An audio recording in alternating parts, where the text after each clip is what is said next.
Before we start, I'd like to thank our sponsor. We still have our first sponsor, other than us, our only sponsor, and that would be Old Glory. Old Glory has got a lot and a lot and a lot of cool things on their website that they sell. They've got hundreds of thousands of different nerdy, geeky things, including sports and music. They've got shirts, stickers, patches, pins, keychains, literally anything you want. They've got it. They've got all of it. They've got these really cool shirts, the Pink Floyd shirts. I'm excited for those to come in. Haven't come in yet, but I'm excited for them. They've got AC/DC, that's a prominent band on there. And we're in Knoxville, and we are big fans of AC/DC here. I personally am a really big fan of Kiss, and they've got some Kiss stuff. But did you know that we have a exclusive podcast promo code that if you enter, you get 15% off your purchase, and that does stack on top of their sales. So if you enter in the GHP5, you get 15% off. Of course, there'll be a link to both their website with our promo code in the description down below. And anything you buy and use that promo code directly helps the podcast. We would very much appreciate it if you would just take the time out and just peruse. Maybe it's a gift for you and a gift for somebody else. It's wonderful. It's fantastic. They've been great people to us. And it's a great way to mutually benefit ourselves. So check out oldglory.com. That's OLDGLORY.com. And use promo code the GHP5 at checkout. That is THEGHP, the number 5. We are the Grindhouse Podcast. And without further ado, let's begin. So today we're doing Finding Nemo. Finding Nemo is directed by Andrew Stanton, co-directed by Lee Ungerich, produced by Graham Waters, and executive produced by John Lasseter. It came out in 2003. It stars Albert Brooks, Ellen DeGeneres, Alexander Gold, William Dafoe, Jeffrey Rush, and Bill Hunter.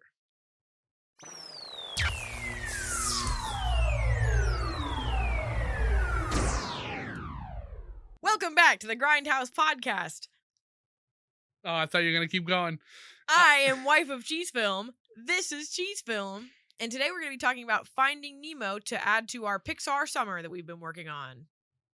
Pixar spring, not summer yet. Ah, okay. We're April. It's warm. When does summer officially start? Is that June? Yeah, I think it's June. But Pixar spring, summer, Pixar warm weather, Pixar summer. That's spring of Pixar.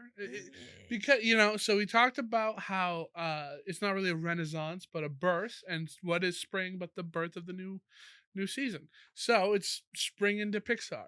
That's what he's doing. Oh, spring into Pixar is pretty good. Yeah. All right. I guess you sold me.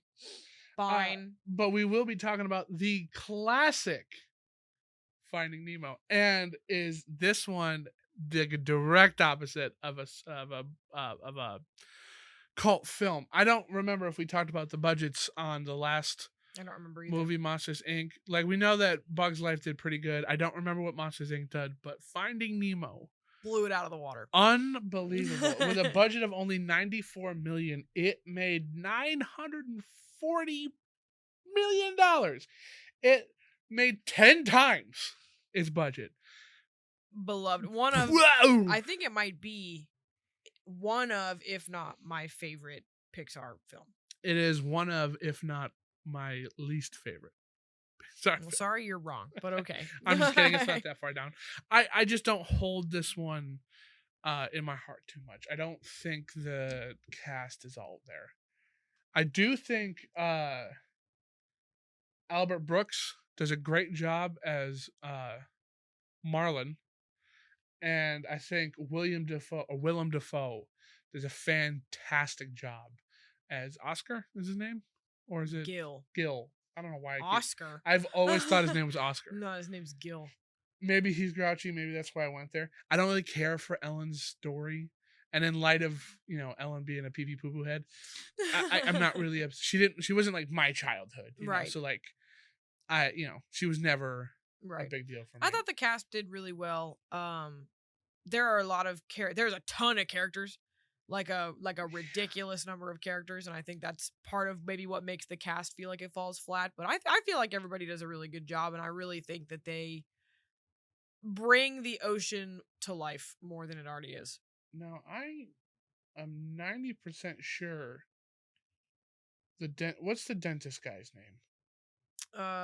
Last name is Sherman. No, it's P. Sherman 42. P. Sherman is his name. Oh, is it? 42 Wallaby Way in Sydney is his address. So Mr. Sherman, because I think it's just the dentist. I don't know that he necessarily has a name. He I want to say he's voiced by Alfred Molina. I could be way wrong. Way wrong. But every time I heard his voice, that's where I went. Yeah, it's Dr. Sherman's Dentistry. Oh, well then maybe that is true. Brad Garrett returns. We last saw Brad Garrett in Bug's Life. Mm-hmm. He returns as the bloatfish. Bloat is his name. Mm-hmm. The pufferfish, yes. not a bloatfish. I like him. I think he's a good supplemental voice for these kind of things. But overall, I just kind of underwhelmed by the cast for this one. Whereas Monsters Inc. had John Goodman and Billy Crystal that charmed audiences, I believe. This one, I never really felt that. Just didn't hit as hard. No, not for me personally. I don't have a personal connection with this one. That's fair. Even though I was 5 when this movie came out, so like I was the target audience for it. Yeah, I probably liked it more than I'm remembering. I liked it. I just never really. I ate this movie up. But Did to you? be fair, I was the kid that grew up wanting to be a marine biologist. Well, there you go. So I love fish and I love the ocean. So well, like my favorite animal in the ocean are the sharks, and they got one scene in this. You know, hey, and that scene was awesome. Scene's great. I love Bruce and the gang. But anyway, I mean, you feel shafted. My favorite animal is the octopus, and we didn't get an octopus until Finding Dory. So well, we got a little squid. No, we got a little squid.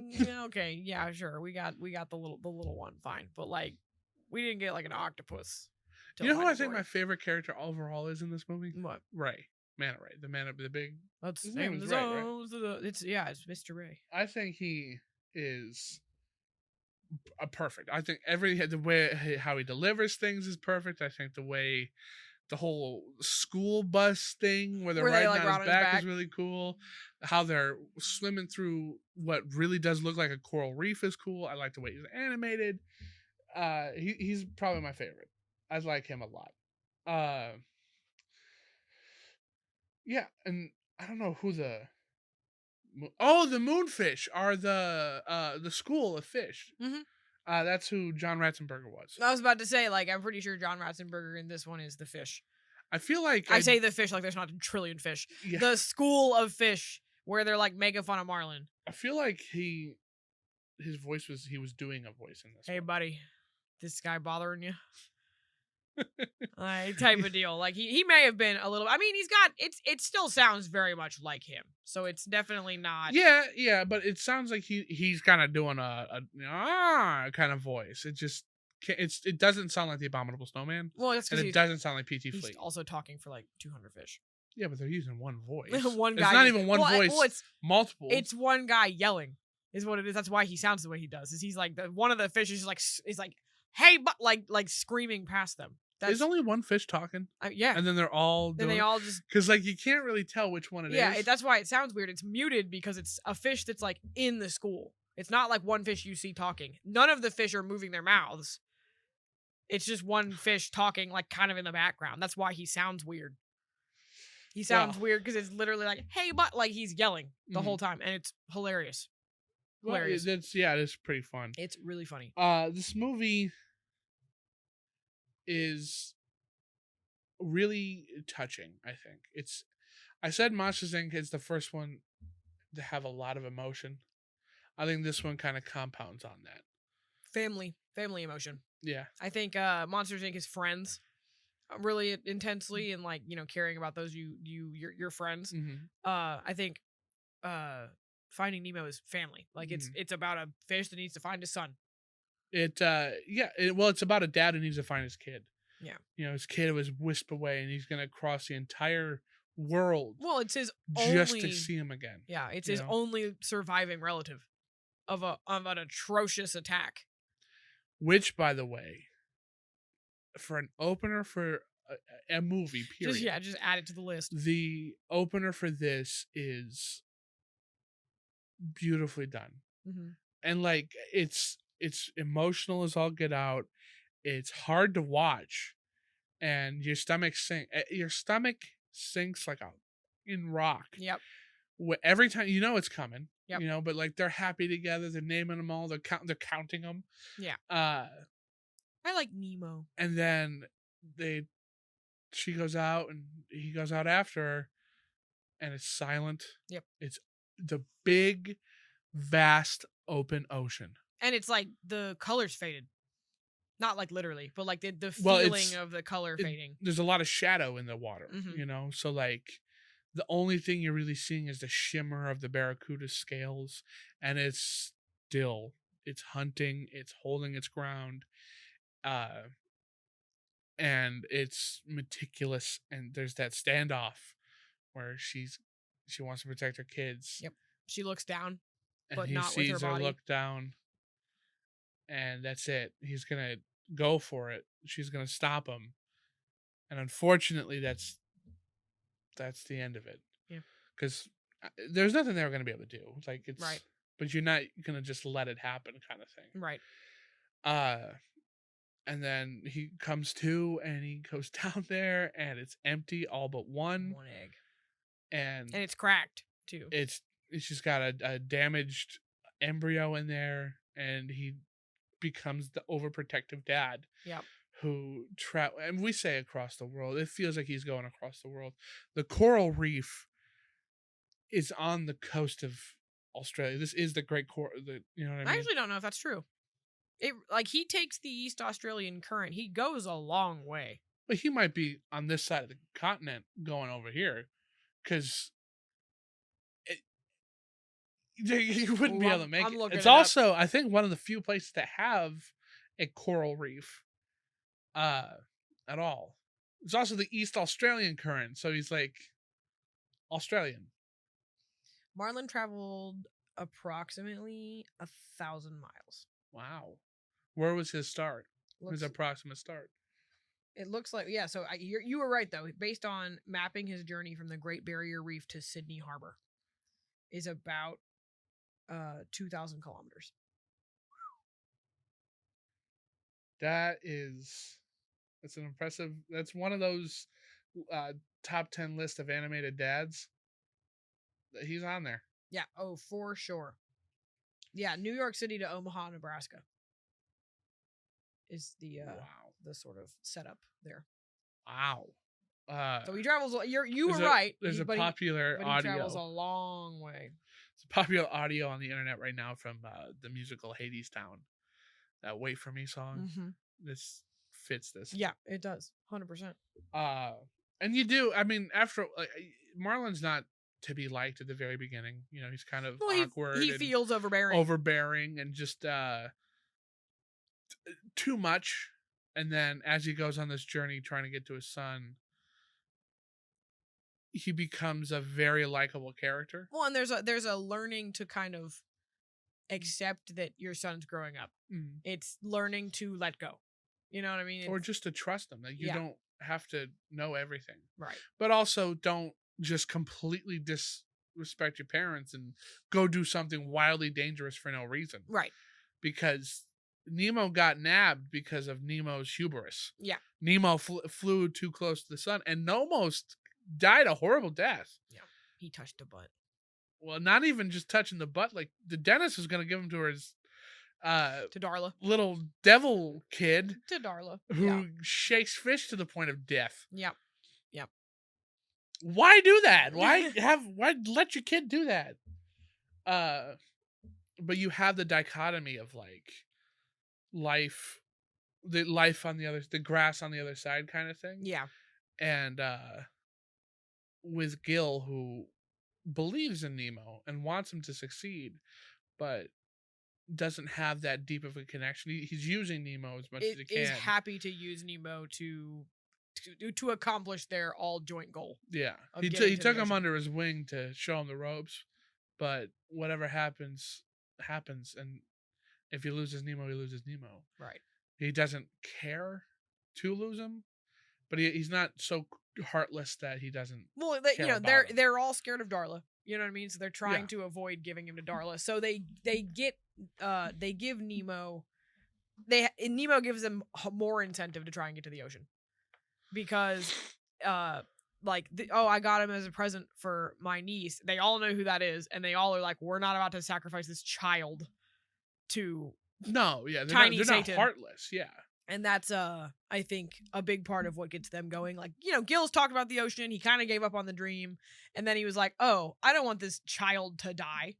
yeah, he's horrifically scarred, Yeah, and if there's a chance that they can get out, he's gonna use it. because he's scarred because he tried to get to the ocean. Well, he talks about the filter, right? The filter is what got him. The fan blade, Was it the filter? I thought it was either the filter or he. No, I think you're right. I think it was the filter. because he knows what's in there. Yeah, He's like, "This is what you got to do, kid." right, And he's a bigger fish, so he might have been in there for a while. right. Just getting his fin torn up. Yeah. Also, great performance by William Dafoe. Willem Dafoe. Willem Dafoe's. Did you know His name is William Dafoe, by the way, everybody. Did you know that he was supposed to be the bad guy initially? I can see that. Yeah, they initially were like, make the angelfish the bad guy, and then they were like, just kidding, surprise. There actually isn't really There isn't one. that Darla, Darla's not even a bad guy. She's a kid. a child To a fish, she's an antagonist, but Right. like she is nothing but a plot point for the fish. right, There's no even Bruce. Like there's no bigger danger out there. right. Most of the like antagonists are just that Circumstance. They're not like evil. They're just circumstantially, yeah, Like the barracuda didn't hunt them out. The Right. barracuda just stumbled upon them. right. The Bruce didn't want to eat them. No, he wanted His- to take him to his his AA drive. meeting. Well, his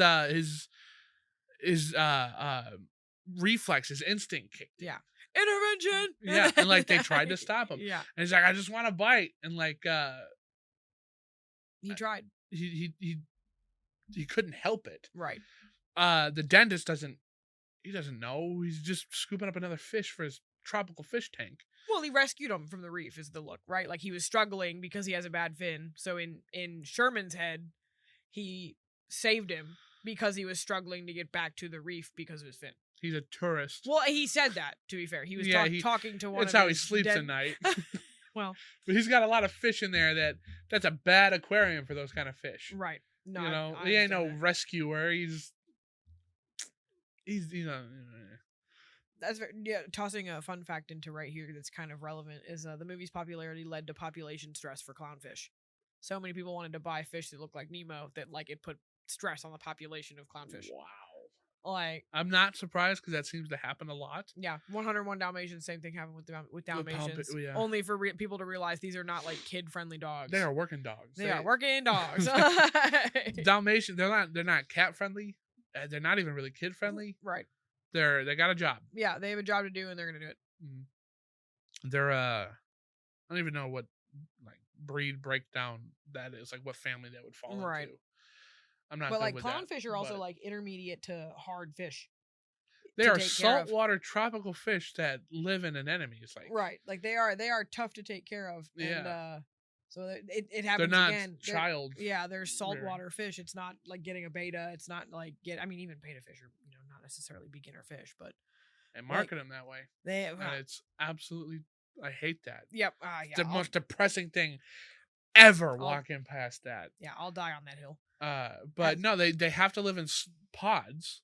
Yeah. Like they're social fish, but they're not social with other fish all the time. And they, like they can be like, you've seen Right. them in aquariums, but they need their own. Right. They are families. They also, and I don't, this has probably been a horse beaten to death, but they do change genders Mhm. when there's a population problem. The sneaking suspicion that Nemo would have to become a girl. Or Or Marlin, Marlin would have to become a girl. because Yeah. he's older, or Yeah. maybe not. Maybe Nemo would because he's younger. Yeah. Nightmare. So anyway. Regardless, um, there's that shadow that you just don't forget about. yeah. Yeah. And then the blue tangfish, I know became real popular.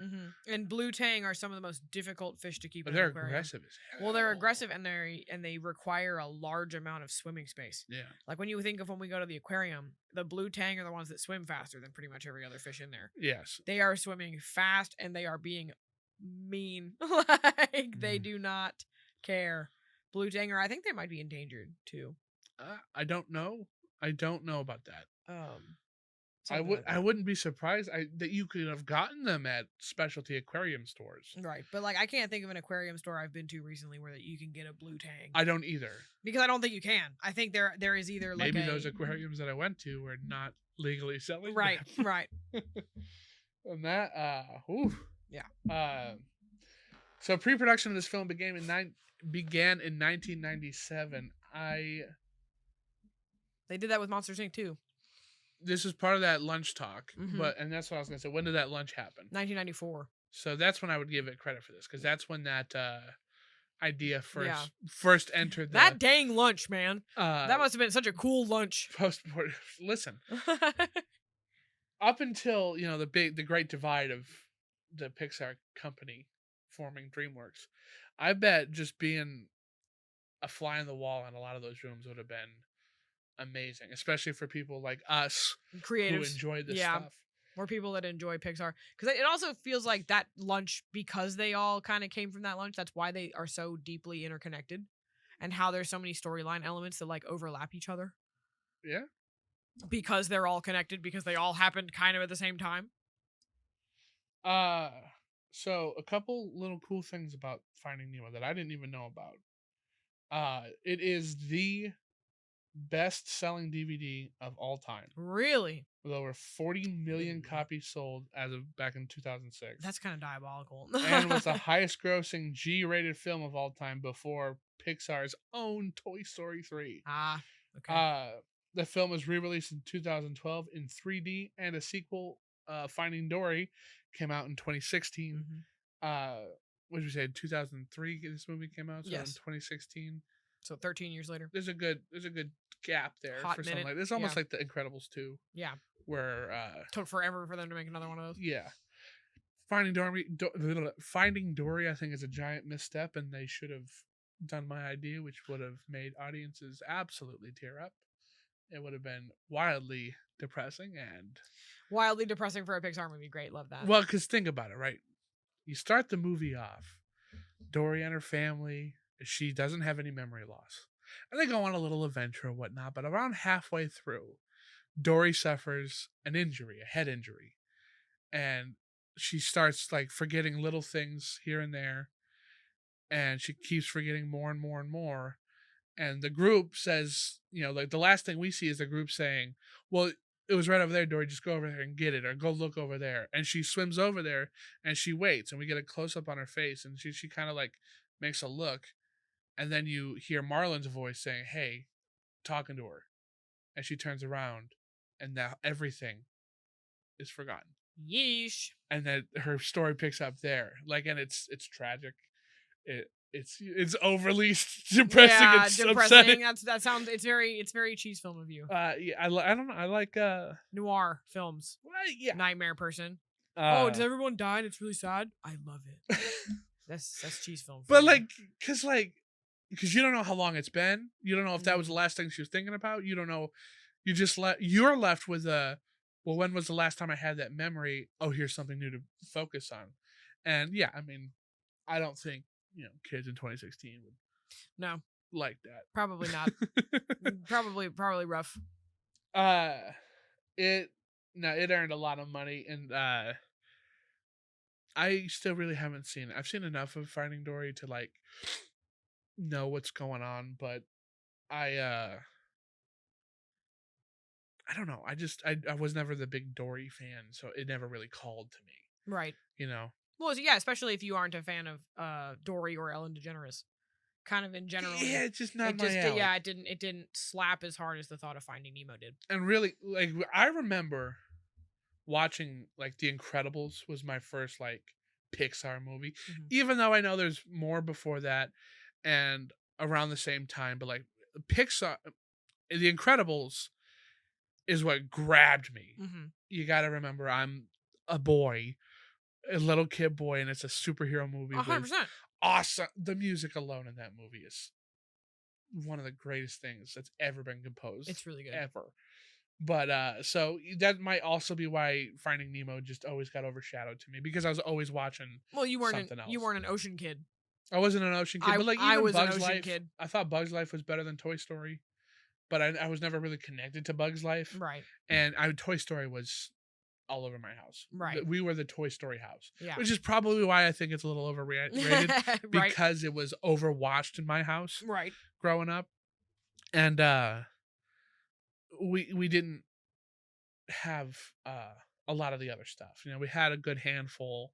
I think really kind of maybe up till Cars, the first Cars, and then it would just kind of peppered throughout. Kinda And we're peppered through. kids, so we ruined the DVDs. Right. You know, my Right. dad had the DVD book because the one massive downside to owning a physical media collection is space. And when Mhm. you have 7 kids, space is not on your side. Hecubus had the DVD book.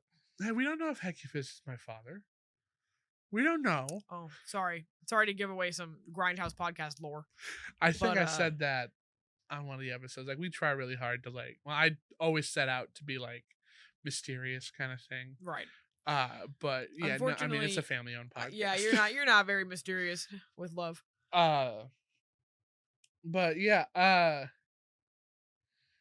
let's see here if I can pull up any cool little things about this movie. Well, there's all kinds of cool things. I know there's a lot of cool the things, first- but I want to make sure I get the That's fair. verbiage right. The first being that the movie's art team had to literally go through marine training prior to the production of this. They took courses in marine biology, oceanography, and ichthyology, as well as scuba diving classes. They did the whole shebang so that way they could get the look and feel of the character and atmosphere correctly. Mm-hmm. Which is super, super cool because the way that they do the ocean, the way that they animate everything is gorgeous. It's one of the prettiest movies for me. But again, that's also, I grew up as an ocean kid, so coral reefs were always like the coolest thing in the universe to me.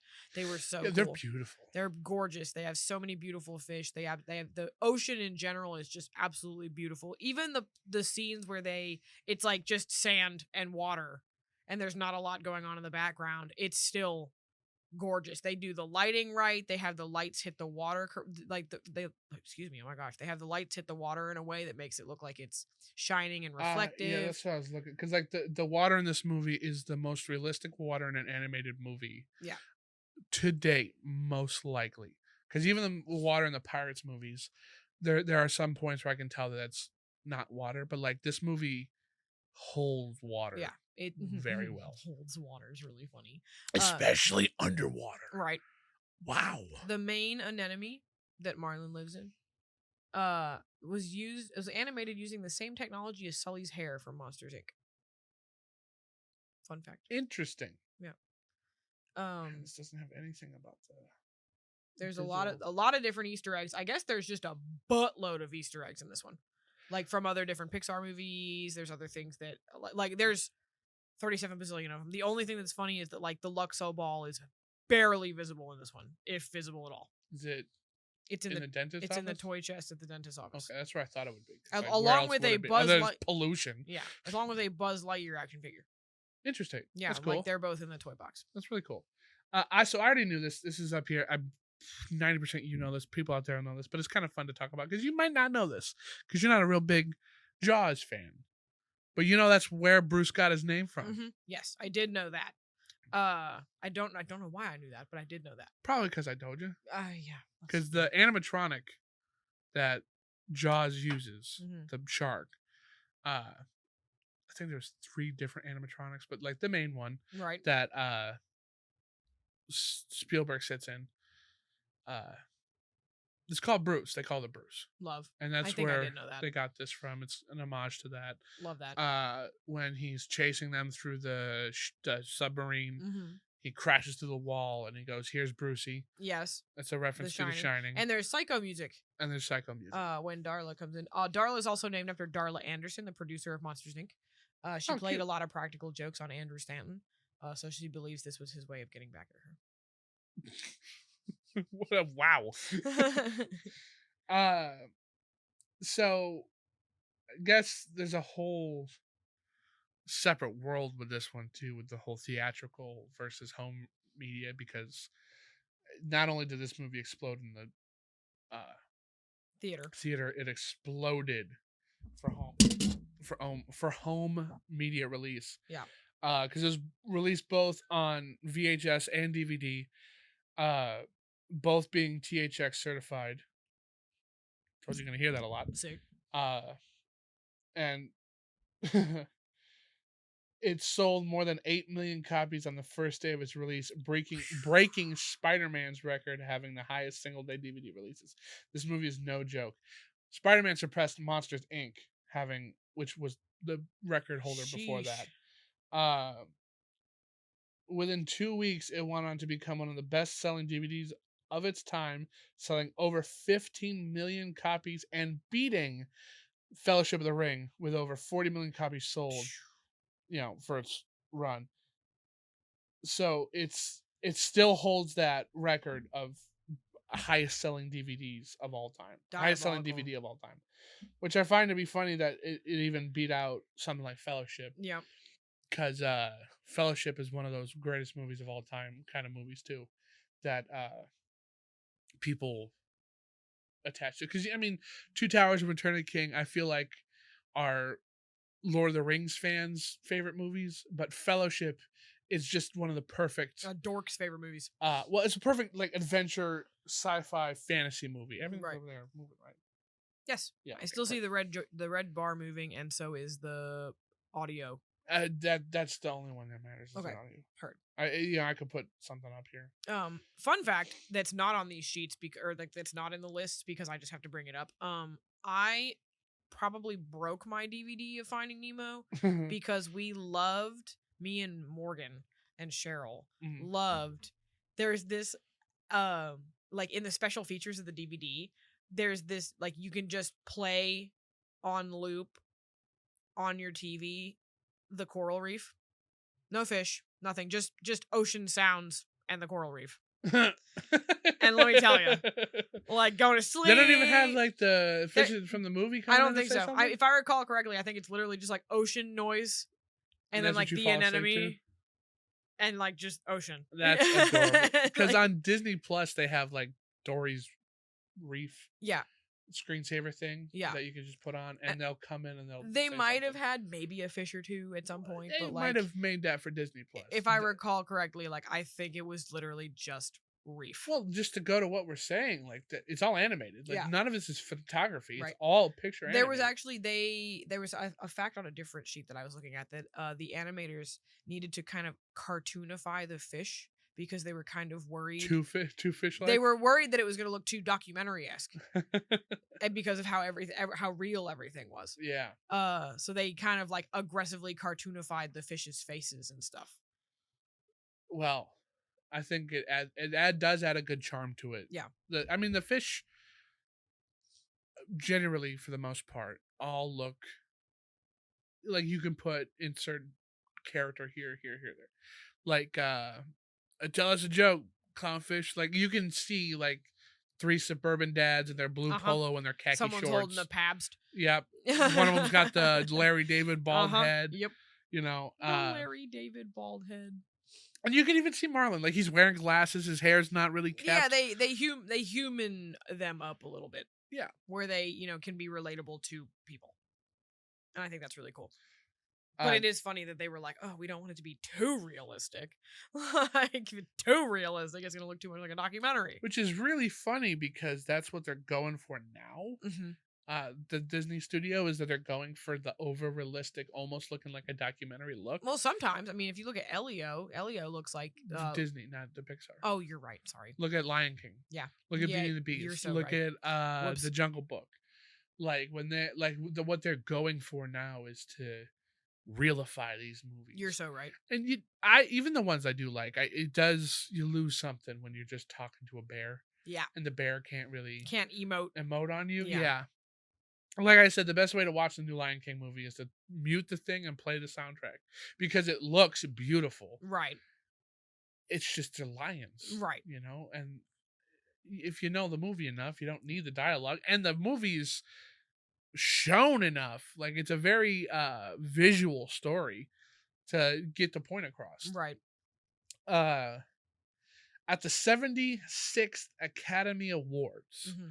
Finding Nemo became the first Pixar film to win Best Animated Feature. It beat out Brother Bear, which is not.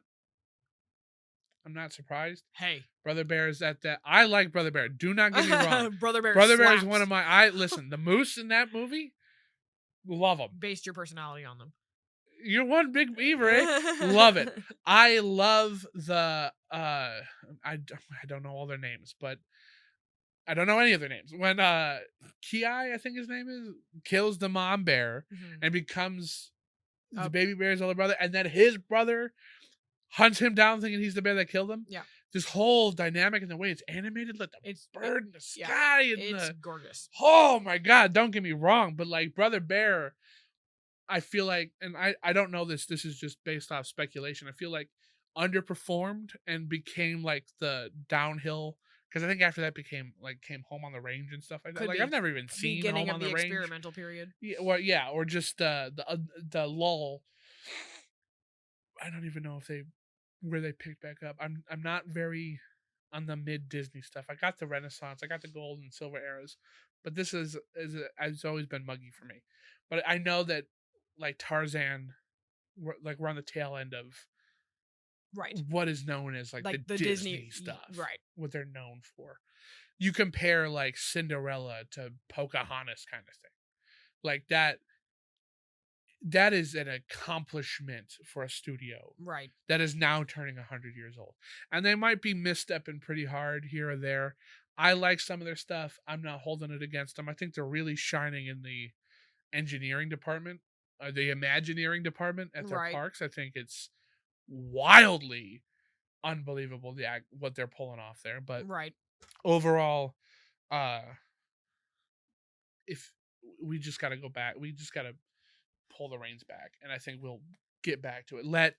Go back to our roots a little bit. We'll let creative people be creative again, and that's why I have to tip my hat to people like Markiplier or this A24 is putting out this Backrooms movie.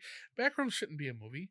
There's nothing there. It's just stupidness. But it's got a pull. It's like, okay, well, it's an infinite weird feeling liminal space that always feels like there's something right behind you and you're terrified to turn around. Okay, well, we'll make a movie out of that. Like that, because somebody thought I can make a movie out of that. Right. It's going to be made, and it's probably going to be really good. It's going to be better than that Slender Man movie. I can guarantee you that. Whack. Which is when I was a kid, like 16, I don't know why. I was about to graduate high school, and I'm like, the first movie I'm going to make is a Slender Man movie, and I'm gonna do it. It's gonna be awesome. And then it came out, and you were like, never mind. No, and I was looked at my script, and I was like, I can't write. I'm not a good writer. I could give me a camera, and I could give you a good shot. I don't know. This is boring. I don't like writing. To this day, hate writing. Yep. However, I love and I appreciate writers. Yeah. Because I can't do it. I can give you a pretty good shot that I'm very proud of, but the movie we talked about, The Case of Miss Scarlet. She was Miss Scarlet. You know what script we had? I had like 4 pages. 4. And they were all stuff Blazer wrote. And I was like, well, just talk about something. And that's why all the dialogue in that is like whack. Anyway, back to Finding Nemo. Being out Brother Bear, and it also received 3 more Academy Award nominations for Best Original Screenplay, Best Original Score, and Best Sound Editing. That's crazy. But lost in translation, The Lord of the Rings: Return of the King, and Master and Commander: The Far Side of the World, which is a movie I have never heard of. Fair. It also won the award for Best Animated Film at the Kansas City Film Critics Circle, And the Saturn Award in Las Vegas, they it won the National Board of Review Awards. So it's pretty critically acclaimed. That's so awesome. Uh, in June of 2008, the American Film Institute revealed its top 10, the best 10 films in just a tongue twister. 10 top 10, the best 10 films in 10 classic American film genres. Gosh. Yeah. After polling over 15,000 people from the creative community, Finding Nemo was acknowledged as the 10th best film in the animated genre. Huh. It was the most recent release film among all 10, and only one of the 3 movies made after the year 2000. The others being Lord of the Rings and Shrek. So everything else was a classic movie. Huh. Finding Nemo's Fellowship and Shrek were the newest movies. Huh. So that's Yeah. That's pretty good. Aggressively critically acclaimed. I'm kind of interested to see if AFI's updated that, because they did that 100 years thing, and we participated. We had a whole episode on that. I don't think any of our movies made it on there. Maybe I think No Country was on there. No Country for Old Men is one of the greatest. I'm one of those people who I'm not trying to sound hipstery, but I don't like the Coen brothers all too well. Or maybe I just watched them when I was at a bad area, but No Country for Old Men is one of the movies I would consider to be flawless beyond a reasonable doubt. Like flawless. I like The Big Lebowski, but I feel like The Big Lebowski, I've outaged The Big Lebowski. Yeah. Kind of like, like Pulp Fiction. Like there's an era of youth that these movies are really made for. And when you're older, you're reminded how you felt when you first watched it. And I had recently watched it start to finish again since college. And that's all I kept thinking about. It's like when I was in college, this movie was like killer. Yeah, like, it's like one of those. So like that's why I say it's a Pulp Fiction movie, because you remember how you felt watching that a little bit more than you remember the movie itself. Right. The Pulp Fiction is one of those movies you can't forget at all. I got Ezekiel 25:17 tattooed on my wrist, like one of those Bible peoples who get Bible verses on their wrist. That's the kind of movie nerd I am. I got that. Nerd. I got my wallet. Dork. I got the Pulp Fiction wallet, to save from censorship. So yeah, I'm a dork. I'm a nerd. All of this stuff here is personally owned. But so yeah, anyway, so Finding Nemo is one of those like Disney Pixar honed its craft in a way that is a home run. It knocked out of the park. Yeah. Because I believe the next movie after this is The Incredibles, which also very high up there. Yeah. It's let me go back to my Pixar list. It's one of those must-see movies of all time.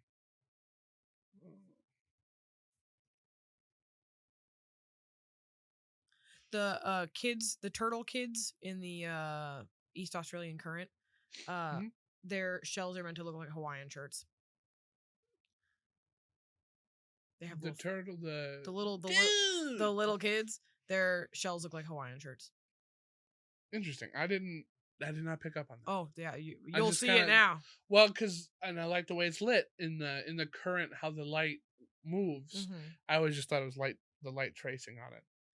But yeah, no. After Finding Nemo came The Incredibles, and then Cars, then Ratatouille and WALL-E, which back to back are some of my favorite. Ratatouille's so good. I'm so excited to talk about Ratatouille.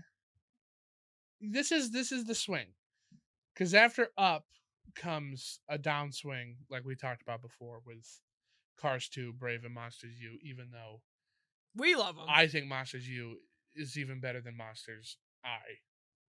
Personally, I love don't know why. I really don't know why. Maybe it's one of those uh Animal House movies for kids. Yeah. So it gets to be funny and it gets to cut loose, and it plays with the IP a little bit better than I feel like it could have. It could have just been a run of the mill, you know, what are Eh, we doing now? We're telling jokes now kind of thing. But they went back, they did a prequel of yeah. Mike Wazowski's perspective.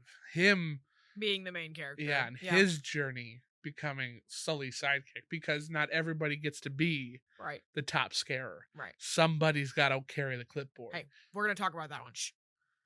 That's coming later in spring into Pixar. So shh. Yeah, it's a good name, isn't it? Yeah, it's pretty good. It's pretty good. But I think Finding Nemo is genuinely one of those beautiful films that Pixar's ever Visually released. speaking, Visually speaking, they put a lot of work into it. There's a lot, and you can it tell. feels like one of the most Easter eggy ones.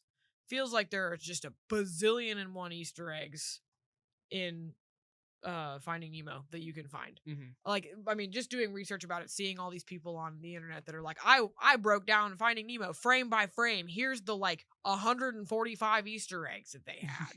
And you're just like, holy crap. Like, that's so many Easter eggs. And it's awesome. And and there's a lot of work put into boats. There's a lot of work put into fish. There's a lot of work put into just making everything look really, really cool. And I think it'll always go down in Pixar history as obviously still one of the greatest films that they've ever released. Yeah, without a doubt. It's earned its place. Yeah. Even being somebody who's not a fan, I can still recognize what it has done and how it has achieved what it has achieved. Right. Uh It's one of those movies where like it broke the population. You know what I mean? Where like it everybody wanted clownfish. Another one is people started flushing fish to set them free, causing ecological imbalance because they were flushing predatory and venomous fish into places they shouldn't be. I feel like you're gonna just kill him. Well, a lot of death, yeah, but also a lot of introduction to like lionfish where they're not supposed to be, or different types of fish, creating an ecological imbalance in that area. It's See what you did. The same thing as releasing your goldfish into a pond or into like Yeah, a they get river, and then huge. they turn into a giant koi Or a Plecostomus. or oh god, yeah. Well, armored that's catfish. that's a nightmare. But like it really it feels like it broke not only records, but like it shaped a lot of personalities.